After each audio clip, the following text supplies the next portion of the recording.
자, 여러분, 우리가 읽은 본문은요, 예수님이 사마리아를 가시다가 수가성에서 우물에서 여인 하나를 전도를 했다라고 하는 말씀입니다. 갈릴리로 가시려고 사마리아를 경유하십니다.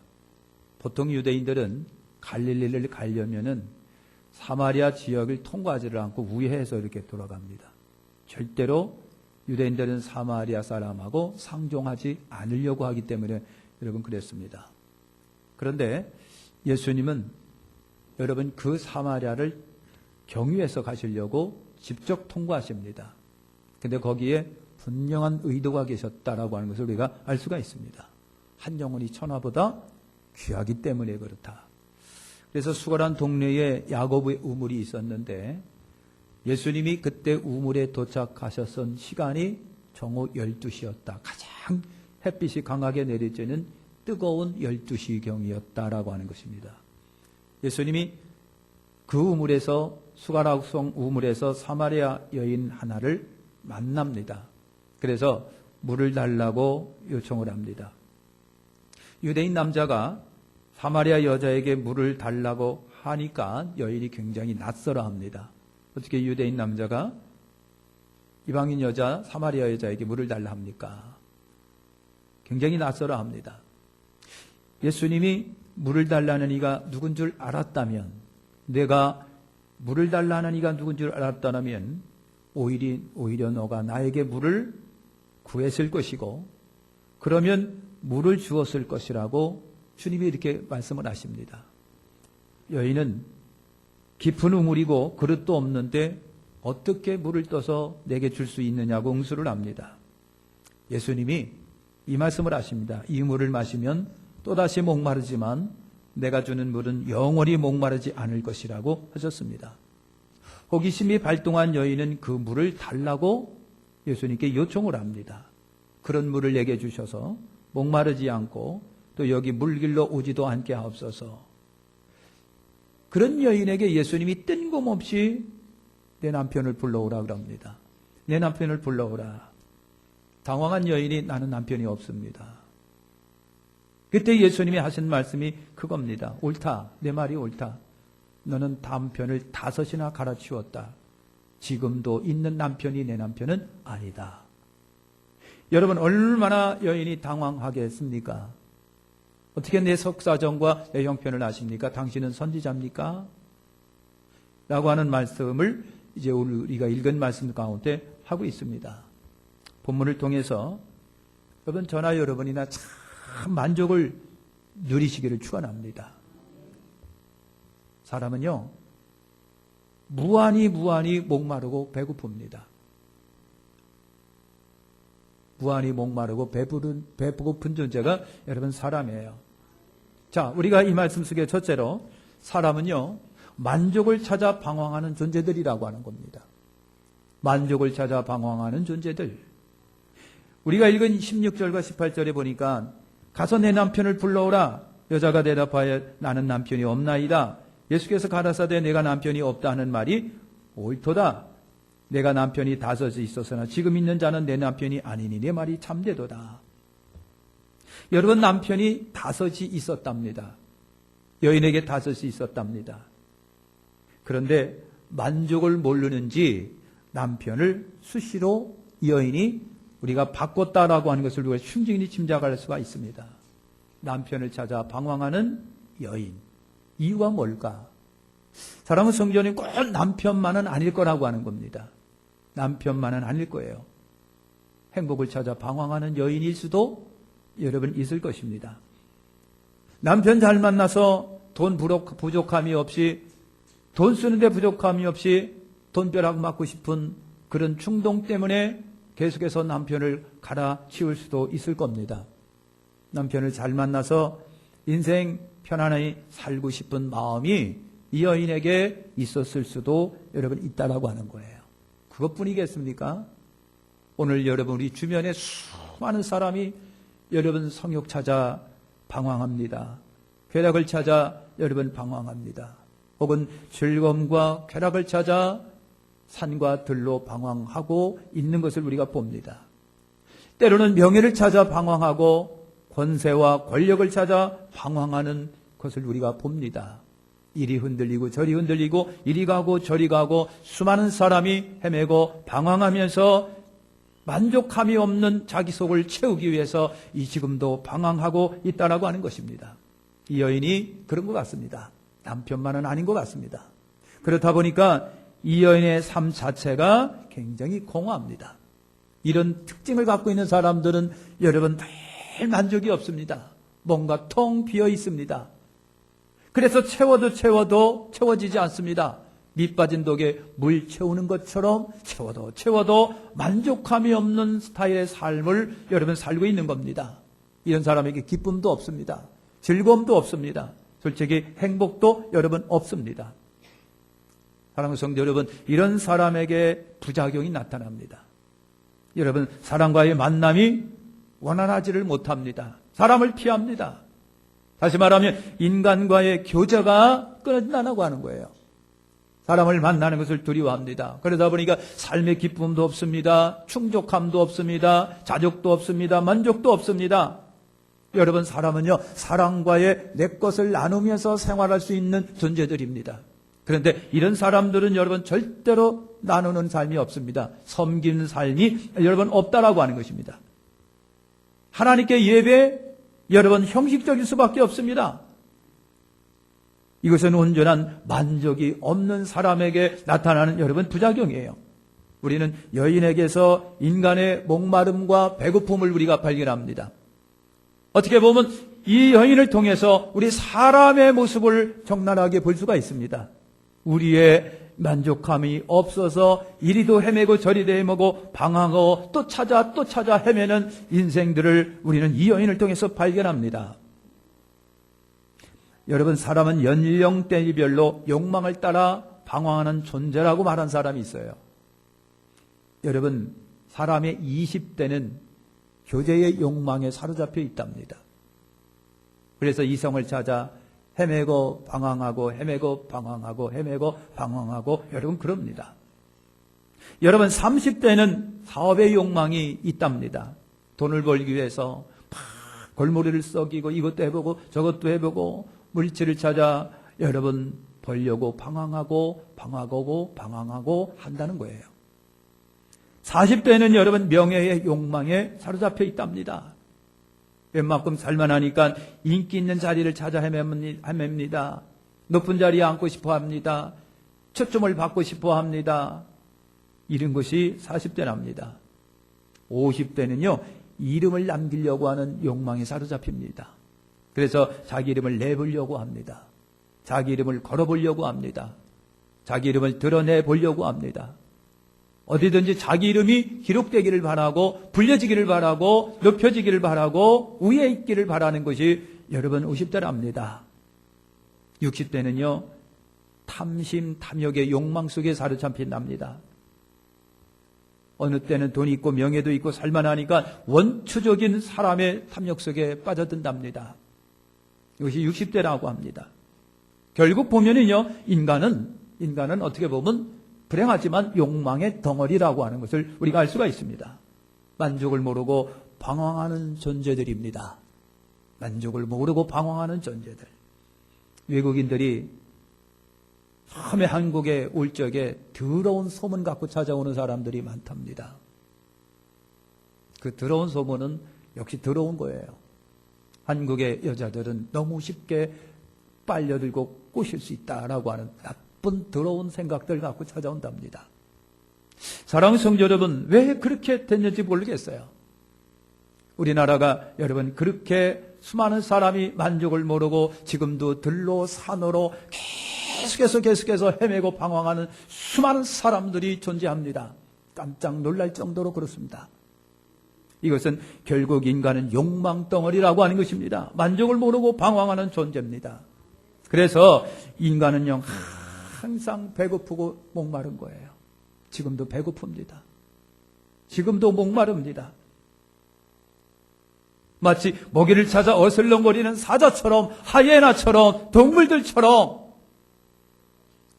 끊임없이 먹이를 찾아 이리 헤매고 저리 헤매고 방황하는 동물적 존재들인 거예요. 욕망덩어리. 이 여인도 그럴 거라고 하는 거예요. 남편만이 문제는 아닐 겁니다. 부족함이 있습니다. 자기 속에 뭔가 비어있는 것이 있습니다. 텅 빈 것이 있습니다. 채워도 채워지지 아니하는 그 무엇을 채우기 위해서 남편을 5번씩이나 갈아치울 수 있습니다. 이거는 사람의 모습입니다. 우리 인간의 모습이기도 합니다. 두 번째, 참 만족을 주시는 이가 우리 주 예수 그리스도시라고 하는 거예요. 예수님만이 우리의 만족이십니다. 요한복음 4장 10절에 예수께서 대답하여 가라사대 내가 만일 하나님의 선물과 또 내게 물 좀 달라는 이가 누구인 줄 알았다면 내가 그에게 구하였을 것이요 그가 생수를 내게 주었으리라. 14절에 보니 내가 주를 물을 먹는 자는 영원히 목마르지 아니하리니 나의 주는 물은 그 속에서 영생하도록 솟아나는 샘물이 되리라. 여러분 그랬습니다. 사랑하는 성도 여러분, 예수님은 인생을 찾아 만나주시는 분입니다. 내가 예수님을 찾아갔던 것이 아니라 주님이 오늘 우리를 만나주십니다. 사랑하는 성도 여러분, 여리고를 경유하시다가 우물을 찾으셨습니다. 굳이 여리고를 통과할 필요도 없습니다. 그런데 예수님은 그 뜨거운 태양 아래 여리고를 통과하시려고 가십니다. 우물가를 찾으십니다. 거기서 여인을 만나셨습니다. 여러분 생각만 조금만 해도 뜨거운 태양이 내리쬐는 정오 12시에 어떤 여자도 물길로 오지 않습니다. 우리나라와 기후가 전혀 틀리잖아요. 그때 그 지역의 지열 온도만 해도 40도 50도에 육박하는 그 시간 뜨거운 때에 굳이 우물에 찾아가지 않습니다. 여인들은 아침과 저녁으로 물길로 올 뿐입니다. 그런데 예수님이 정오 12시에 그 우물가를 찾아갔습니다. 거기에 바로 여인 하나가 물을 깃고 있는 것을 주님이 보신 겁니다. 한 영혼을 귀하게 보셔가지고 그 영혼을 주님이 전도하시려고 다분히 주님은 의도적 접근이셨습니다. 인간이 예수님을 만나는 것은 여러분 복이에요. 여러분 정말 원하는 것은 저와 여러분들이 자꾸만 예수님을 만나시기를 축원합니다. 예수를 만나야 됩니다. 우리의 대제사장 되신 예수님을 만나야 됩니다. 그래서 주님께로 나가야 됩니다. 우물가에서 얀 12시 뜨거운 태양 아무도 없는 그 우물에 달랑 혼자 여자 하나가 물 깃고 있습니다. 접근한 예수님이 물을 달라고 합니다. 유대인 남자가 요구를 하니까 굉장히 어이없어 합니다. 여러분 유대인과 사마리아 사람 사이에는요 역사적으로 상정할 수 없는 괴리감이 있습니다. 그래서 의도적으로 안 만납니다. 더러워진다고 생각을 합니다. 그럼에도 예수님은 한 영혼을 위해서 문화를 넘어서고 있습니다. 괴리감을 넘어서고 있습니다. 이것이 여러분 전도라고 하는 것입니다. 복음을 전도하는데 경계선이 어디 있겠습니까? 복음을 전도하는데 국경이 여러분 어디 있겠습니까? 전도하는데 종교가 어디 필요하겠습니까? 전도하는데 인종이 무슨 직업이 무슨 상관이 있겠습니까?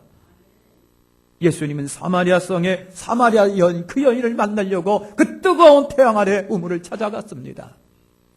나중에 보면은 빌립 집사님이 그 사마리아를 찾아갑니다. 참다운 전도자는 경계나 국경이 절대 없다라고 하는 것입니다. 예수님은 여인에게 목마르지 않는 생수를 그때 소개를 합니다.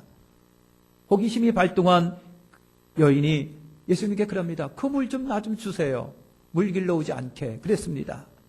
여러분 여인은요 예수님은요 굉장히 중요한 영적인 문제를 지금 얘기하고 있습니다. 현실적인 것을 통하여 영적인 것을 주님이 말씀을 하고 있는데 단순히 여인은요 영적인 것보다 육적인 물을 생각하고 있습니다. 당신께서 그 물을 내게 주신다면 창피하게 사람 많은데 물 길러 올 필요도 없고 사람 피해서 뜨거운 12시에 올 필요도 없으니 그 물을 내게 주시면 좋겠습니다. 그랬습니다. 여러분 여인이 알고 있는 물은 바로 그런 물이었습니다. 사랑하는 성도 여러분, 예수님은 어떤 분이시냐라고 하는 거예요. 우리 예수님은 어떤 분일까요? 4장 14절에 보니까 내게 주는 물을 먹는 자는 영원히 목마르지 아니하리니 나의 주는 물은 그 속에서 영생하도록 솟아나는 샘물이 되리라 그랬어요. 여러분, 육신의 목마름은 물로 해결해야 합니다. 목이 탑니다. 물 마시면 돼요. 입이 탑니다. 목마름은 물 마시면 돼요. 사랑하는 성도 여러분, 그런데 여러분, 육신의 목마름보다 인간의 아주 원초적이고 근본적인 목마름이 있는 거예요. 여러분, 그런 목마름, 영의 목마름, 우리의 혼의 목마름이 있고요, 삶의 목마름이 여러분 있습니다. 인간에게는요, 원초적 영육간의 목마름이 있습니다. 근본적이고 근원적인 갈등과 배고픔이 사람 속에 여러분 있습니다. 이것이 채워질 수 없는 밑빠진 독에 물 붓는 것과 같은 채워지지 않는 것이라고 하는 거예요. 이것을 찾아 여러분 수많은 사람들이 헤매고 방황하고 있는 거라고 하는 겁니다. 그런데 주님이 주시는 생수는 그런 인간의 그 원초적 목마름을 해결할 수가 있는 샘물이라고 하는 것입니다. 인간의 영과 혼과 육의 목마름을 해결해 주실 수가 있는 분이 예수님이시라고 하는 겁니다. 요한복음 6장 35절에 예수께서 가라사대 나는 생명의 떡이니 내게 오는 자는 결코 줄이지 아니할 터이요 나를 믿는 자는 영원히 목마르지 아니하리라 그랬어요. 영원히 목마르지 아니하리라. 그러니까 사람은요 근본적으로 배고프고 목마릅니다. 저도 그래요. 우리 장로님과 권사님들 앞으로 나오라고 해서 죄송합니다. 목사의 갈증이 있고 목마름이 있습니다. 사랑의 성도 여러분, 사람은 다 배고프고 목마릅니다. 여러분, 먹어도 마셔도 배고프고 목마릅니다. 채워지지가 않아요. 참만족과 자족이 없는 인생이라고 하는 겁니다. 항상 여러분 불만족스러워 뭔가를 찾아 헤매는 그와 같은 방황적 존재가 인간이라고 하는 거예요. 그런데 그 문제를 해결해 주시는 분이 누구시다? 우리 주 예수 그리스도라고 하는 거예요. 궁일하신 말 받고 때를 따라 돕는 은혜를 얻기 위하여 우리의 대제사장 되신 예수님께 나가시기를 바랍니다. 그 예수님 말이 우리의 근본적인 해결을 해줄 수 있는 분이라고 하는 겁니다. 마태복음 11장 28절에 수고하고 무거운 짐진 자들아 다 내게로 오라 내가 너희를 쉬게 하리라 그랬습니다. 왜 인생이 여러분 수고하고 무거운 짐을 지고 헤맵니까? 근본적으로 보면요 인생은 배고프고 목마릅니다. 그 문제를 해결하기 위하여 동분서주합니다. 항상 이 삶의 고단한 짐을 지고 수고하고 분주합니다. 그 삶의 짐이 얼마나 무겁고 수고스러운지 몰라요. 넘어지고 갈등하고 넘어지고 주님은 그런 우리 인생들을 향하여 내게로 오라 내가 너희를 쉬게 하리라 그렇게 여러분 말씀하십니다. 수고하고 무거운 짐진 자들은 다 내게로 오라 내가 너희를 쉬게 하리라.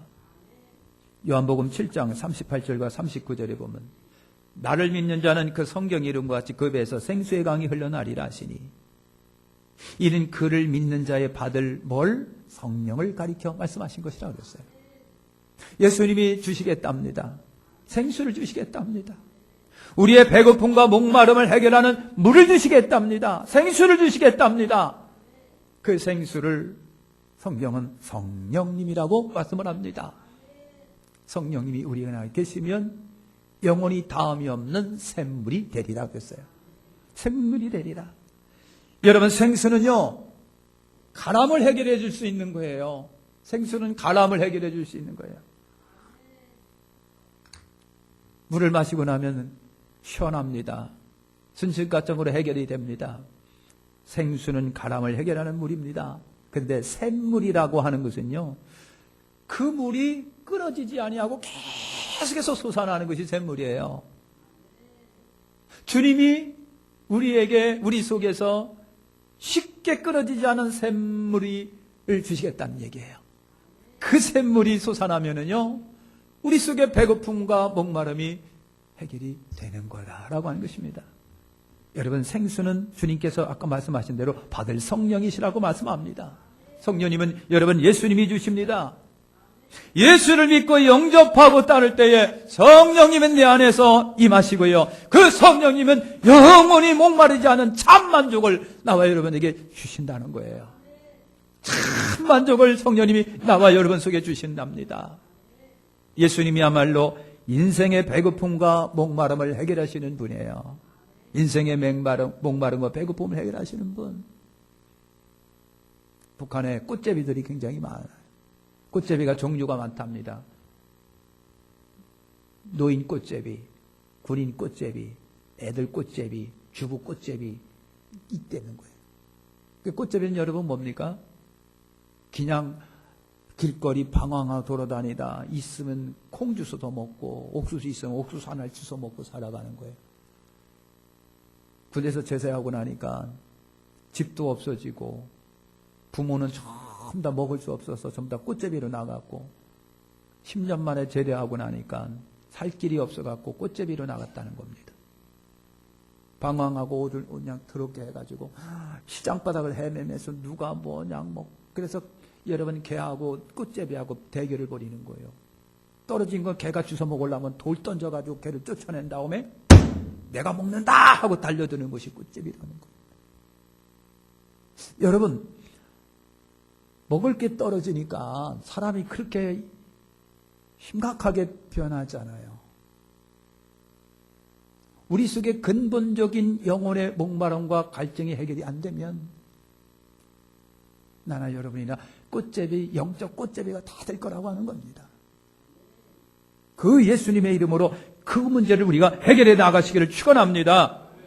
예수님이야말로 인생의 배고픔과 목마름을 해결하시는 분, 예수님은 인생에 여러분 허전함을 채우시는 분이에요. 성령님이 임하신 초대교회를 우리 한번 돌아가 봅니다. 사도행전 2장에 있는 성령이 그들에게 임했습니다.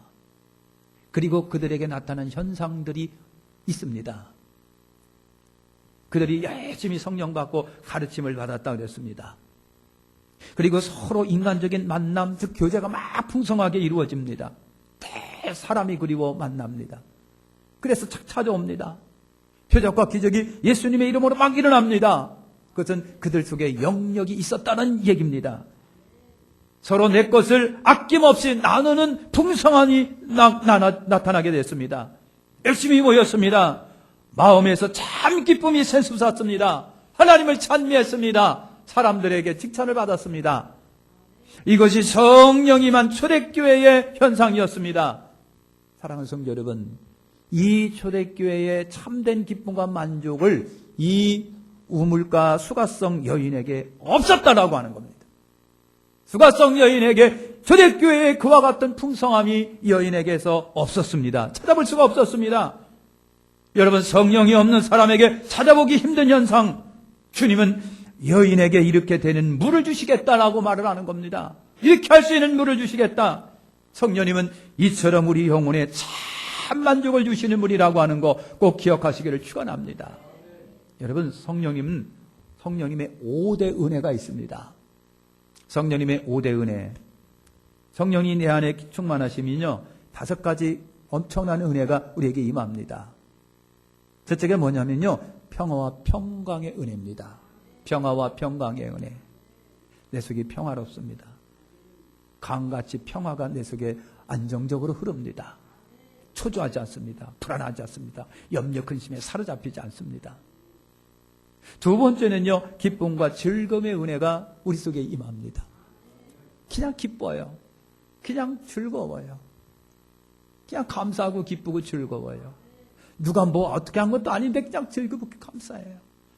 그러니까 여러분, 바울이 자족했다라고 하는 건 뭡니까? 아무것도 없어요. 편전한 집도 없어요. 살만한 돈도 없어요. 그럼에도 불구하고 내 속에서는 기쁨이 있고 즐거움이 있어요. 이것이 성령님이 주시는 두 번째 은혜입니다. 세 번째가 지혜와 지식의 은혜가 여러분 있는 겁니다.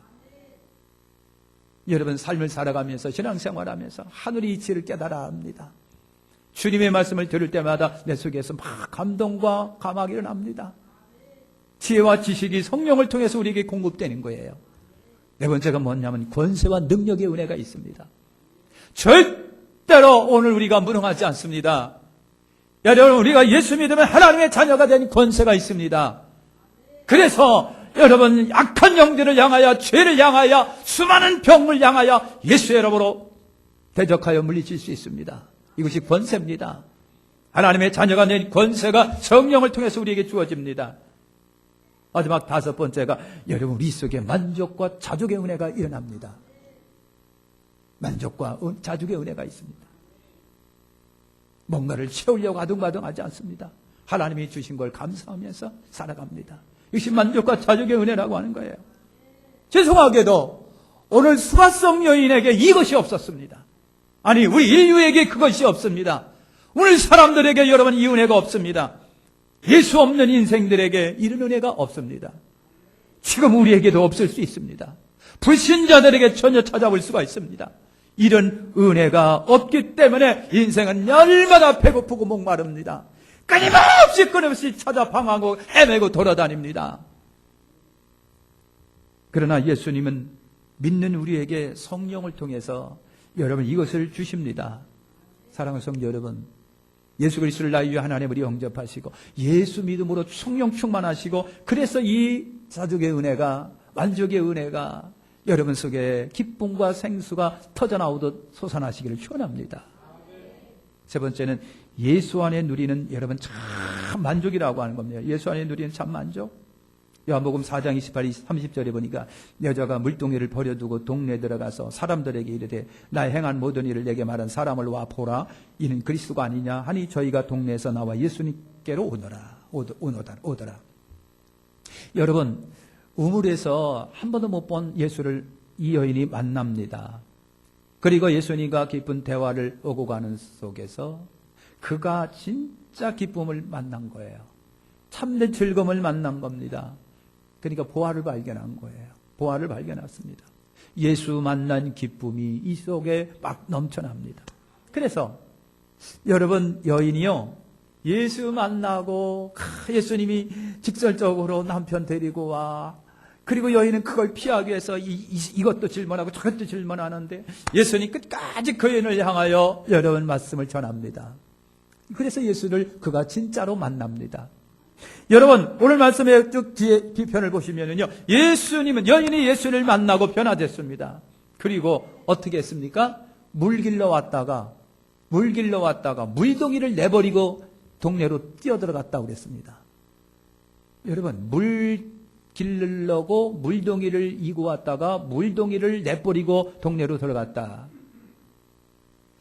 여러분, 거기서 의미를 좀 한번 찾아보시기 바랍니다. 물을 담아가려고 물동이를 갖고 왔다가 이제 물동이가 소용이 없습니다. 내버립니다. 주님 한 분만으로 되는 거라고 하는 겁니다. 사랑하는 성도 여러분, 이제 없어도 됩니다. 그래서 동네로 뛰어갑니다. 뜨거운 태양이 내리쬐는 12시에 물 길러 왔다는 얘기는 사람 만나기가 싫었다는 얘기죠. 손가락질 당하고 말이죠. 동네 사람들이 수군거리고. 여러분, 동네로 뛰어갔습니다. 자기를 그렇게 지적했고 욕했던 사람들을 만납니다. 내가 피해 다녔던 그 사람들을 만납니다. 사람을 만납니다. 그리고 예수님을 소개합니다. 나의 문제를 들춰내셨다고 말하고 그분이 진정 그리스도라고 말합니다. 전에는 결코 찾아볼 수 없었던 이 여자의 변화된 행동들입니다. 이것이 주님을 만나고 남으로 인해서 찾아던 축복입니다. 전에 이 여인은 이런 기쁨과 환희가 없었습니다. 이런 시도를 해본 적도 없었습니다. 만족도 없었습니다. 사랑하는 성도 여러분, 사람과의 만남도 나눔도 하나님을 찬양도 없었습니다. 있었다면 형식적인 것겠지요. 그런데 예수를 말미암아 이 여인이 회복됐습니다. 예수를 만나게 되었습니다. 수고하고 무거운 짐이 벗어집니다. 배고픔도 목마름도 예수를 만나면서 해결되는 순간입니다. 그래서 예수 안에는 뭐가 있다? 자유함이 있습니다. 예수 안에 자유가 있다. 우리 인생에게 예수야말로 우리 여러분 소망입니다. 예수님이야말로 참만족이고 예수님이 주시는 성령님은 우리 안에 샘물이 되십니다. 영원히 목마르지 않은 영생수가 됩니다. 마칩니다. 여러분 14절에 내가 주는 물을 먹는 자는 영원히 목마르지 아니하리니 나의 주는 물은 그 속에서 영생하도록 솟아난 샘물이 되리라. 6장 35절에 예수께서 이르시되 나는 생명의 떡이니 내게 오는 자는 결코 줄이지 아니할 터요 나를 믿는 자는 영원히 목마르지 아니하리라. 샘물은 곧 성령을 가리키십니다. 여러분 그랬습니다. 여러분 예수 그리스도를 나의 주 하야는 영접하시길 축원합니다. 그분이 주시는 성령을 힘으로 충만하시기를 바랍니다. 그분으로 인하여 여러분의 배고픔과 가람이 예수의 이름으로 해결되시기를 축원합니다. 예수 안에서 참 자유를 누리시고 수고하고 무거운 짐이 예수로 말미암아 풀어지고 해결돼서 가벼워지고 복되시기를 예수님의 이름으로 축원합니다. 기도하겠습니다.